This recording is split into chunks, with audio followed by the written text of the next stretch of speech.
Hello students, आपके अपने YouTube channel total accountancy पर एक बार फिर स्वागत है। और आप लोगों को सभी को पता होगा कि जैसे कि बीकॉम के अभी एग्ज़ाम आने वाले हैं, तो हम लोग बीकॉम के अंदर एक सब्जेक्ट है जिसका नाम है बिजनेस स्टेटिक्स, व्यावसायिक सांख्यिकी। तो उसके अंदर हमारा चल रहा है एनालिसिस ऑफ टाइम सीरीज, काल श्रेणी का विश्लेषण। और ये हमारा पार्ट नंबर 2 है। लेकिन पार्ट नंबर 2 में हम लोग ने जो पार्ट 1 में किया था उसका भी रिवीजन करेंगे। और अगर आप लोग बीकॉम में हैं तो मैं आपको पूरी स्टैटिक्स कंप्लीट कराऊंगा।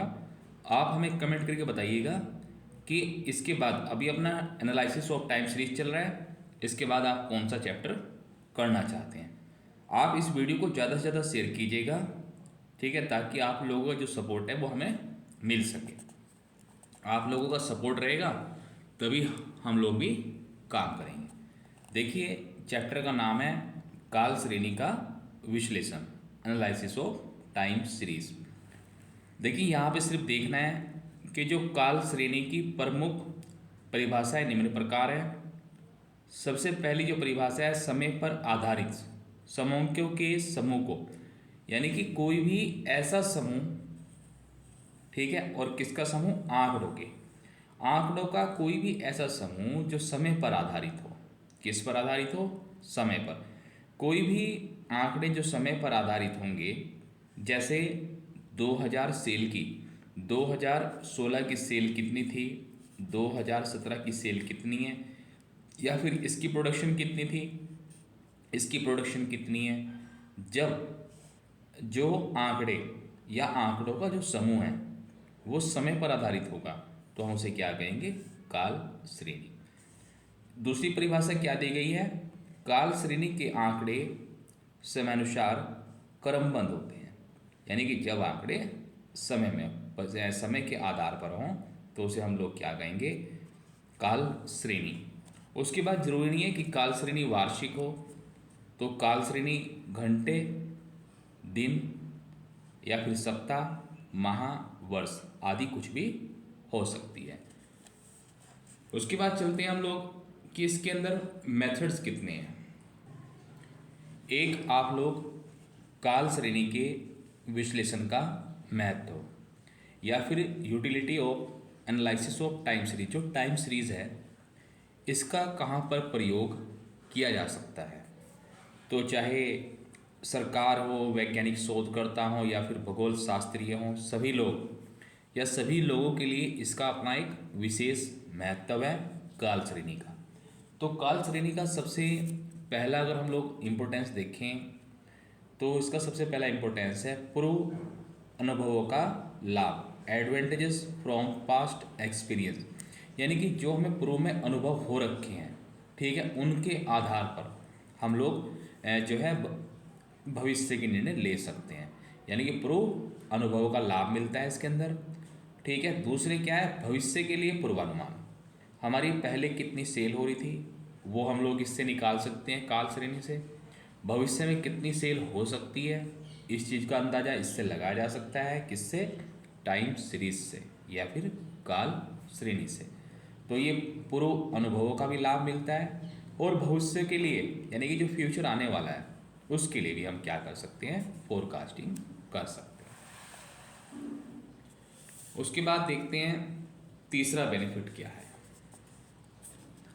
देखिए, यहाँ पर तीसरा जो बेनिफिट दिया गया है, उपलब्धियों का मूल्यांकन। भाई, हमारी जो परफॉर्मेंस है वो कैसी रही है उसका भी हम लोग क्या कर सकते हैं? इवैल्यूएशन कर सकते हैं।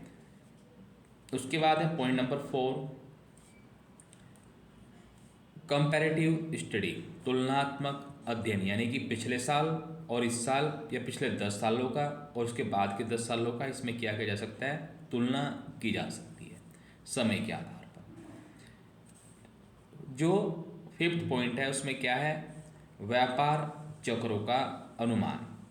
देखिए, अगर हमें काल श्रेणी का प्रयोग करना आता होगा तो काल श्रेणी के आधार पर हम लोग ये निकाल सकते हैं कि कितने जो है वर्षों के बाद व्यापार में मंदी आएगी, कितने वर्षों के बाद पुनरुत्थान होगा, रिकवरी होगी। तो ये किसकी सहायता से निकाला जा सकता है? ये उपयोगिता है या फिर आप महत्व कह सकते हैं किसके? टाइम सीरीज काल श्रेणी के।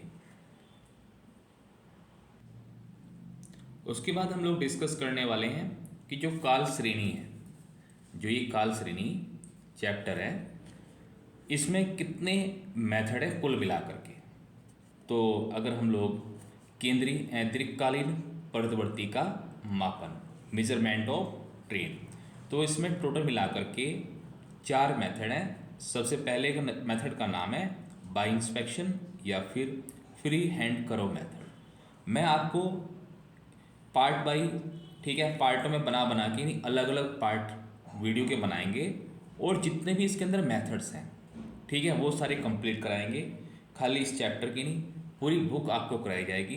बस आप लोग हमारे साथ बने रहिएगा और ज़्यादा से ज़्यादा चैनल को शेयर कीजिएगा अपने दोस्तों के साथ, फ्रेंड के साथ। तो चलिए देखिए, पहला मेथड है फ्री हैंड करो, दूसरा है सेमी एवरेज मेथड, और थर्ड है मूविंग एवरेज मेथड, और फोर्थ लास्ट का मेथड्स ऑफ लिस्ट स्क्वायर या फिर न्यूनतम वर्ग रीति।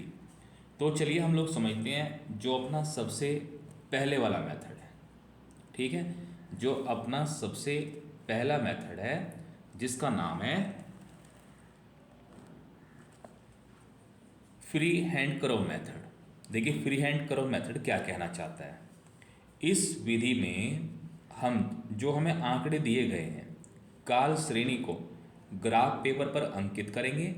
यानी कि इसमें बताया गया फ्री हैंड करो में कि जो भी हमें समय, जो भी डाटा गिवन है उसे ग्राफ पेपर पर अंकित करना है। और अंकित करने के लिए देखिए यहाँ पर बस 1-2 पॉइंट आपको ध्यान रखने हैं। अगर ये थ्योरी लिखने को आ गई शॉर्ट में तो आपके बहुत अच्छे मार्क्स आ जाएंगे। और हमारा यही प्रयास है कि आपको कम से कम समय में ज़्यादा से ज़्यादा तैयारी कैसे कराई जाए। उसके बाद देखिए अंकित करने में या अंकित करने के लिए जो समय है, यानी कि टी को एक्स अक्ष पर रखेंगे, ठीक है। ऐसे हम लोग अपना कर्व बनाएंगे। जो लोग नहीं जानते, ये एक्स एक्सिस होता है, एक्स अक्ष, और ये वाई एक्सिस।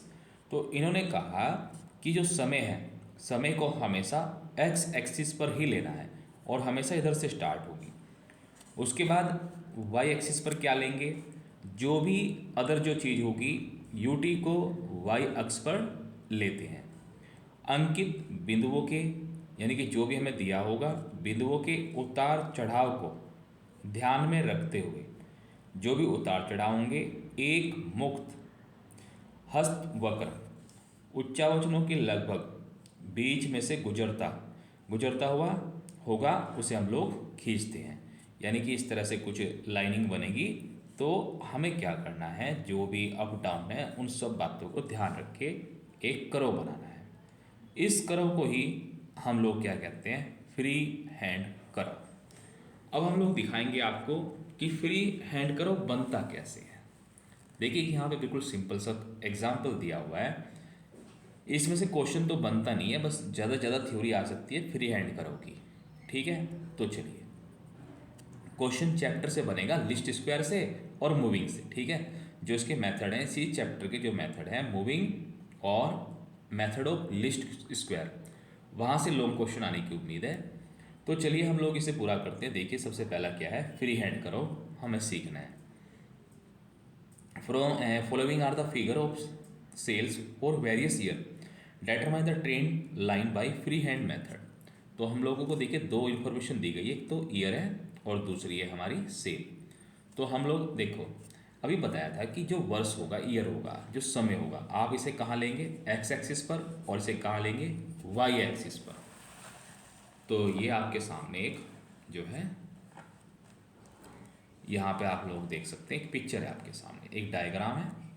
तो डायग्राम में क्या किया गया है, देखिए यहाँ पे क्या लेना है आपको, ये एक्स एक्सिस है और ये इधर वाई है। तो आप लोग अपना ईयर से स्टार्ट करेंगे, जो भी ईयर होगा 96, 97, 98, ठीक है। इस तरह से आप लोग सारे ईयर लिख लेंगे। उसके बाद मिनिमम से लेकर के वाई में देखेंगे कि मैक्सिमम वैल्यू कितनी है। तो वाई में जो मैक्सिमम वैल्यू है मेरे पास 20 तक है, 160 भी है एक जगह पे। तो हम लोग क्या करेंगे, 10 के गैप पे से डॉट लगा लेंगे, ठीक है। अगर एग्ज़ाम में क्वेश्चन आएगा तो हमें ग्राफ पेपर मिलेगा। उसके बाद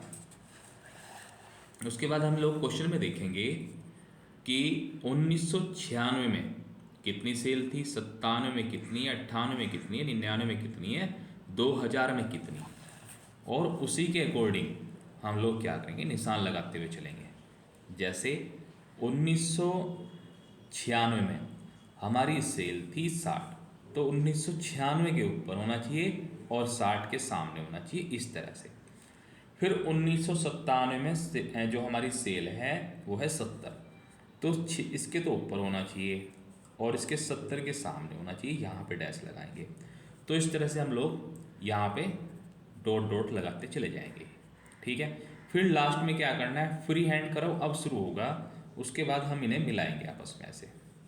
फ्री हैंड करो यानी कि ज़रूरी नहीं है कि बिल्कुल सीधी होनी चाहिए लाइन, जहाँ भी जा रही है वहाँ से इसे मिला दिया जाएगा।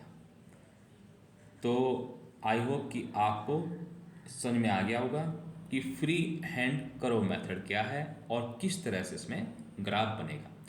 उसके बाद सेकंड पार्ट में फिर से मुलाकात होगी और सेकंड पार्ट में हम सीखेंगे सेमी एवरेज मेथड।